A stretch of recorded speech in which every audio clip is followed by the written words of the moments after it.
மார்க்கெட்டில் ஓஎல்இடி டிவிக்களின் வருகை ரொம்ப அதிகமாகிடுச்சு. அதில் இந்த எல்ஜியோட கிளாரிட்டி பாருங்கள். மேலே இருக்கிறது சோனி டிவி, நடுவில் இருக்கிறது அந்த நெருப்பு வருது பார்த்திங்களா, அது வந்து எல்ஜி டிவி.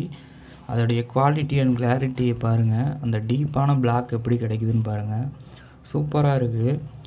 எனக்கு பர்சனலாக சோனியை விட இந்த எல்ஜியில் நல்லா கிளாரிட்டி கிடைக்கிற மாதிரி தெரியுது. அவங்க போட்டிருக்க கண்டென்ட் அப்படி இருக்கா அப்படின்னு தெரில. சூப்பரான ஒரு பிக்சர் கிளாரிட்டி கிடைக்குது.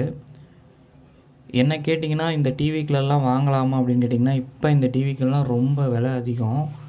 அதனால் கொஞ்சம் வெயிட் பண்ணி ஒரு 3 இயர்ஸ் கழிச்சு வாங்கினா இந்த டிவிக்களுடைய சர்வீஸ் காஸ்ட்லாம் எவ்வளோ வருது, ஒரு வேளை ரிப்பேர் ஆயிடுச்சுன்னா சர்வீஸ் பண்ணுறதுக்கு ஈஸியாக இருக்கா எல்லாம் தெரிஞ்சுக்கிட்டு அதுக்கப்புறம் வாங்கலாம்.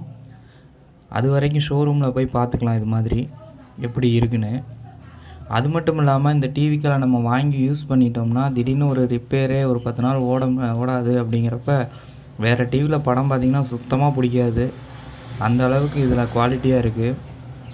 அதனால் கொஞ்சம் வெயிட் பண்ணி எடுத்துக்கிறது ரொம்ப நல்லது. நன்றி நண்பர்களே.